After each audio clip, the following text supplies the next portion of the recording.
안녕하세요. 이번에는 감지기 중에 이때까지 스포트형 감지기만 했었는데 이번에는 그 정원식 감지선형 감지기에 대해서 공부를 해보겠습니다. 말 그대로 감지하는 게 우리가 선형 형태로 되어 있다는 뜻인데 우리가 이 앞에 이제 정원식이라는 게 붙으니까 일정 온도가 되면 감지하는 선형 형태의 선 형태의 감지기라는 거죠. 이거를 아시는 분도 있고 당연히 혹시나 모르시는 분도 계실까봐 우리가 스포트라는 건 국소라는 겁니다. 우리가 일반적으로 쓰는 스포트형이라는 게 뭐 광전식이든 정원식 차동식이든 우리가 감지기가 너무 못 그렸네요. 이렇게 그릴까요? 이렇게 생겼든 우리가 이렇게 하나의 지점, 우리가 이걸 이제 국소적이라고 하는 건데 우리가 이 국소 형태의 감지기를 우리가 이제 스포트형이라 부르는 거죠. 즉 우리가 일정 넓은 공간 안에 이 감지기를 설치했다면 이 감지기가 감지할 수 있는 범위는 이 감지기까지 이 범위 이내이기 때문에 우리가 이렇게 들어가서 이 감지기 안으로 연기든 열이 전달되든 침투를 해야 감지를 할 수 있기 때문에 우리가 이 실에서 먼 곳에 만약 화재가 나 있다면 감지하는데 그만큼 지연하는 시간이 발생한다는 거죠. 그래서 우리가 이것을 스포트형 감지기라고 불렀던 거고 정원식 감지 선형은 말 그대로 이렇게 선입니다. 이런 선이라고 생각하시면 되고 우리가 감지 선형을 어떻게 구성하느냐에 따라서 다양하게 구성을 할 수 있는데 먼저 제일 기본적으로 살펴보면 먼저 이렇게 선을 두 가닥을 그려요. 하도 그려본 지 오래돼가지고 이렇게 그려볼까요? 이렇게 벨에 꼬여있는 형태입니다. 잘 안 그렸더니 잘 안 그려지네요. 뭐 이렇게 해서 이렇게 이런 식으로. 그리고 여기 철이 있어요. 아이고, 색을 바꾸는 게 좋을 것 같네요. 중간에 이렇게 있고 하나는 파란색으로. 이거 안에 묻혀 있는 겁니다. 제가 이렇게 겉에 있는 것처럼 보이지만 정확히 보면 여기 중심에서 이렇게 뿅 나와 있는 거죠. 이런 식으로 우리가 선 형태를 어떠한 이게 구획된 실에서 평면으로 봤을 때 이런 식으로 그냥 지그재그로 까는 거예요. 쉽게 말하면 얘가 이제 두 가닥씩 깔려 있다는 거죠. 우리가 애초에 감지기의 그 원리를 한번 살펴보면 스포트형인 것 같은 경우에 우리가 두 가닥이 이렇게 갔었습니다. 그리고 말단에 종단 저항이 있었고 우리가 이 감지기가 동작해서 쉽게 말하면 이렇게 우리가 뭐 플러스 마이너스 선이라고 본다면 우리가 얘네가 이제 감지기가 동작함으로 인해서 단락이 나면 이렇게 화재 신호를 발생하는 거였어요. 그래서 우리가 여기 아날로그 감지기라면 어느 감지기가 동작했는지 우리가 주소를 알 수 있지만 우리가 일반 감지기 같은 경우에는 이 하나의 경계구역 안중에 어떤 감지기가 동작했다고만 알 수 있었던 거죠. 정원식 감지 선형도 쉽게 생각하면 똑같습니다. 자, 우리가 이 감지선을 제가 꼬아놨지만 쉽게 그냥 이렇게 일자로 그려볼게요. 색깔 뭐 똑같이 하나는 빨간색이고 하나는 파란색으로 이렇게 그려보겠습니다. 뭐 이렇게 있었다. 지금 이 위에 그림을 한 번 더 살펴보면서 보면 쉬운데 쉽게 말하면 얘는 그냥 도체고요. 그리고 강철이든 뭐든 도체가 되는 거고 얘가 이제 절연물입니다. 전기를 뭐 아주 모르시는 분이 계실 수 있으니까 우리가 도체라고 하면 전기가 흐르는 물질이고요. 절연물이라고 하면 전기가 흐르지 않는 물체예요. 즉 우리가 이렇게 선이 두 가닥이 같이 달리고 있지만 얘네끼리는 지금 전기적으로 절연되어 있는 상태라는 거죠. 그리고 말단에 이렇게 그냥 종단 저항을 개념적으로 쉽게 한번 달아볼게요. 뭐 이해하기 쉬운 게 중요하니까. 자, 이런 상태에서 우리가 이 절연물의 용융점이라고 할까요? 녹는 온도를 우리가 지정을 하게 된다면 이 감지기의 설정 온도를 결정하는 것과 같은 개념이 됩니다. 뭐 파는 거에 따라 달라지지만 실제로 뭐 외피가 있고 뭐 프로텍 테이프가 있고 다 돼 있는데 뭐 중요하지 않습니다. 예를 들어서 이 지금 절연물들이 70도에서 녹는다고 해볼게요. 70도. 그러면 우리가 이 감지기가 일반적으로 얘도 70도 할까요? 70도에서 동작을 한다고 봤을 때 우리가 화재가 나서 이 안으로 열이 침투해서 이 감지기가 70도가 되면 우리 감열부가 70도가 되면 동작을 하는 거였어요. 그럼 거꾸로 우리가 정온식 감지 선령이라고 하는 것도 열이 났을 때 열이 나서 이 외피에 절연물에 열을 가해주게 됩니다. 그래서 얘가 열을 받아서 녹아버리면 이렇게 도체만 남는 거예요. 그러면 지금 제가 그림은 좀 잘 못 그렸지만 이 도체끼리 붙어서 단락이 발생을 한다는 거죠. 즉 얘가 열을 받아 여기가 녹아버리면 꼬아놨으니까 얘가 닿아요. 그래서 우리가 요 위에 스포트형 방식과 똑같이 전기가 흐르게 되고 화재 신호를 발하게 된다는 것입니다. 어떻게 보면 얘는 뭐 전역 방식이라고 부르시는 분들도 있고, 얘도 결국 우리가 화재가 났을 때 일정 부분이 녹아서 발생하는 거기 때문에 뭐 국소 방식이라고 부르시는 분들도 있습니다. 뭐가 정답이다 이렇게 말씀드리긴 좀 어려운 것 같고, 얘도 지금 위에 스포트형 보심과 똑같이 그 원리처럼 그냥 얘도 그냥 단락을 발생시키는 장치인데 얘는 선형 형태로 되어 있기 때문에 우리가 감지선형 감지기라고 부르는 거죠. 자, 얘는 그냥 딱 보시면 아실 수 있는 게 뭐냐면 얘는 제일 좋은 게 있고 안 좋은 게 있습니다. 좋은 거는 얘는 공학적인 뭐 이런 것도 있지만 제 생각에 볼 때 제일 좋은 건 얘네가 이렇게 절연물로 되어 있어요. 우리가 절연물이라고 하는 건 시간에 따라서 절연 성능이 떨어지는 건 너무 당연합니다만 요 안에 흐르는 이 전류가 매우 작은 전류이기 때문에 실질적으로 절연물이 이 전기적으로 인해서 뭐 틀이라던가 수틀이라던가 이런 발생 확률이 굉장히 적어요. 무슨 말이냐면 우리가 이 절연물을 물리적으로 손상시키지 않는 이상 사실 얘가 고장날 일은 거의 없다고 보시면 됩니다. 근데 단점은 뭐냐면 얘가 이렇게 한번 동작을 하면 얘 녹은 거잖아요. 녹아서 동작한 거잖아요.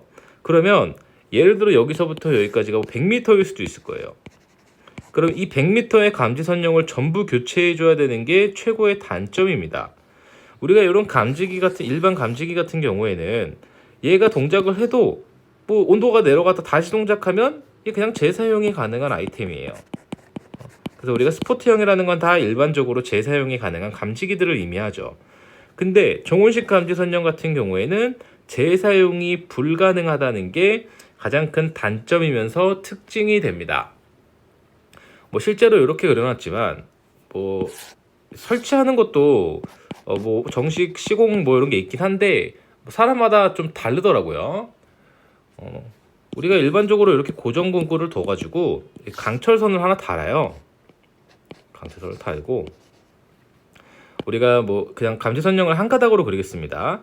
우리가 감지선령을 이렇게 천장에다 매달아 버리면 얘가 동작을 거의 안 해요. 물론 온도가 올라가면 동작을 하겠지만 얘를 약간 확대해 보면 우리가 이렇게 천장이 있어요. 콘크리트요. 그리고 여기다 만약에 감지선령을 이렇게 파란색으로 할까요? 이렇게 붙여버린다고 하면 얘가 이렇게 열을 받아도 얘가 열을 일로 다 버립니다. 실제로 우리 그 콘크리트에 열을 가해 보시면 아시겠지만 콘크리트는 열용량이 굉장히 크기 때문에 온도가 잘 안 올라가요. 쉽게 말하면 사람이 우리가 이렇게 있을 때 이런 난로를 이렇게 쬐다고 볼게요. 이렇게 난로를 이렇게 쬐면 당연히 뜨겁습니다. 근데 우리가 이게 벽에 기대서 이 벽이 차갑다면 좀 버틸만 하죠? 왜냐면 우리가 받는 열만큼 이렇게 받는 열만큼은 아니지만 우리가 뒤에가 차가운 만큼 방열 능력도 뛰어나기 때문이에요. 그리고 열이 우리가 복사열에 이렇게 되기도 하지만 대류열이라는 건 이 끝까지 침투하는데 좀 대류 열전달 계수에 따라서 열 전달량이 좀 달라지기 때문에 우리가 일반적으로 벽에 딱 붙이지 않고 이렇게 고정근구에 강철선을 단 다음에 우리가 이렇게 선을 최대한 매다는 거죠. 뭐 일정 주기마다 매다는데 그 메타 수가 몇 미터였는지 잘 기억이 안 나네요. 한 2미터만 달았었나? 이런 식으로 이렇게 금구 써가지고 이렇게 매달아 놓는 겁니다. 금구는 당연히 전용의 금구가 있지만 쉽게 말하면 우리가 그 귀뚜라미라 그러죠. 케이블 타이 같은 걸로 이렇게 꽉꽉꽉 매달아 놓는 겁니다. 그래서 우리가 요 감열이 잘 되는 일정 높이 이내에 우리가 감지선령을 설치해서 화재를 감시하는 것이죠. 와이어 로프, 말은 와이어 로프인데 그냥 와이어라고 하기도 하고 그냥 강철선이라고 하기도 하고 또 이런 게 있고 우리가 이제 그럼 감지선령을 공부하다 보면 우리가 뭐 프리액션 밸브 즉 준비작동식 밸브라던가 죄송합니다. 가스개소화 설비를 설치하게 되면 우리가 교차 회로라는 걸 적용하게 되는데 얘는 그럼 교차 회로가 불가능한 것인가? 라고 생각을 하실 수 있는데 당연히 얘도 교차 회로로서 동작이 가능합니다. 이 절연물은 안 그리고 그냥 선을 그릴게요. 우리가 뭐 어떻게 구성하느냐에 따라서 정답은 없는데 좀 그림이 크게 중요한 건 아니니까 예를 들어서 하나는 그냥 강철선 그냥 선을 매달아 놓는 거예요. 절연물 없이. 아니 절연물 이씨에도 상관없습니다. 뭐 예를 들어서 얘는 70도 얘는 90도다 이렇게 선을 세 가닥 꼬아 놓는 거예요. 그러면 우리가 화재에서 이 절연물이 녹게 되면 먼저 요 70도치에 있는 절연물이 먼저 녹게 될 거고 이렇게 1차적으로 신호가 가게 될 겁니다. 우리가 이게 교차회로에서 그 회로에서 말하는 A 회로의 동작이라고 보시면 돼요. 그리고 우리가 온도가 더 올라서 90도가 녹게 되면 얘도 이렇게 상이라고 하긴 좀 그런데 세 가지 선의 3선의 단락이 발생합니다. 그러면 얘는 이제 B회로가 동작이 되는 거죠. 우리가 일반적으로 교차회로 할 때 A회로에서는 경보가 나가고 B회로에서는 설비가 동작되도록 구분을 짓고 있기 때문에 우리가 감지선령이라고 해서 교차회로로서 작용이 불가능한 것은 아니고 이런 식으로 구성을 할 수는 있습니다. 제가 근데 실제로 구성된 거를 본 적은 없는데 뭐 굳이 교차회로를 설치해야 되는 곳이라면 감지선령을 설치를 잘 안 할 것 같다는 생각이 좀 들기는 합니다.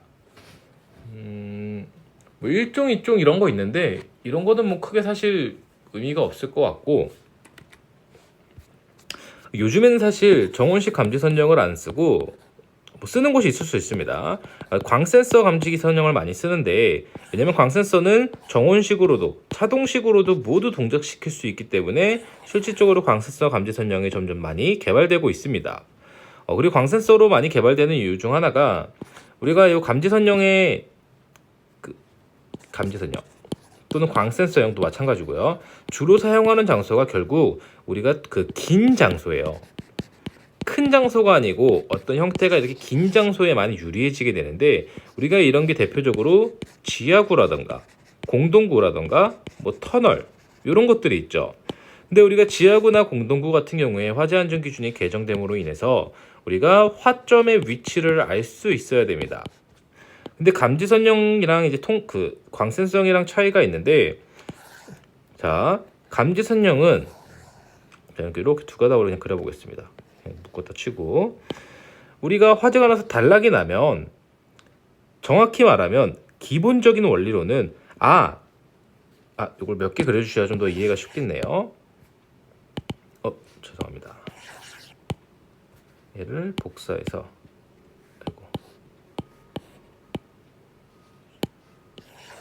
죄송합니다. 얘가 만약에 A, B, C 구역이 있다고 봐볼게요. 그러면 요 하나만 그냥 이렇게 단락이 났다 보겠습니다. 그러면 우리가 일반적으로는 우리가 A 구역에서만 화재가 났다는 것을 아는 게 원래 감지선령의 기초적인 거였어요. 근데 물론 우리가 이제 몇 가지 원리를 이용한다면 우리가 여기서부터 여기까지의 이 저항치와 만약에 요 멀리서 화재가 나서 절연돼서 단락이 났을 때 얘는 색깔을 주황색으로 해서 이만큼으로 했을 때 돌아오는 전류의 저항치가 다르기 때문에 실제로 예를 들어서 얘가 1번이고 주황색이 2번이라고 봤을 때 어차피 우리가 들어가는 전압은 똑같기 때문에 우리가 얼마만큼의 전류로 회귀하는지를 알 수가 있어요. 1번은 R일 때였고 2번은 R- 저항일 때 우리가 이렇게 회귀하는 전류의 차이를 가지고서 원래 거리를 알 수는 있습니다. 지금 이렇게 제품이 나오는지 제가 잘 모르겠는데 실제로 우리가 이 전류의 차이가 매우 미소하고 이 전압도 전압 강하에 의해서 차이가 발생하고 저항도 감지선령이 완전히 일정하게 나오는지에 약간 이 값 자체가 너무 작기 때문에 이런 걸 판단하는 데 문제가 있는 것도 있고 또 두 번째 문제는 뭐냐면 우리가 감지선령이 이렇게 일자로 가 있으면 수신기에 표현한다던가 몇 미터 지점인지 이렇게 말하기가 되게 쉽습니다. 근데 우리가 공동구가 이렇게 일자로 돼 있을 수도 있지만요. 예를 들어서 이렇게 돼 있을 수도 있어요. 그래서 감지선형이 이렇게 가 있었을 수도 있고요. 이게 되게 표현하기가 실제로 애매해요. 무슨 말이냐면 얘가 지금 전류 차이가 미소하기 때문에 명확하게 하기가 어렵다고 했잖아요. 근데 실제로 우리가 감지선정은 몇백 미터나 설치가 되기 때문에 얘의 오차가 1, 2%라고 해도 막 3m, 5m 이렇게도 그 위치에 오차가 난다는 겁니다. 근데 이런 와중에 얘가 이런 식으로 또 분기가 되어 있는 부분이 또 있다면 이 오차는 점점점 커지게 되고 실제로 우리가 명확한 위치를 알기 어렵기 때문에 점점 안 쓰고 있는 것으로 저는 생각을 하고 있습니다. 근데 뭐 요즘에 더 좋은 어떤 기술이나 제가 전기쟁이는 아니니까 이런 거를 더 개발하셔서 뭐 좋은 제품이 나왔을 수는 있을 것 같습니다. 뭐 감지 선형은 이 정도면 기본적인 건 다 한 것 같네요. 오늘도 감사합니다.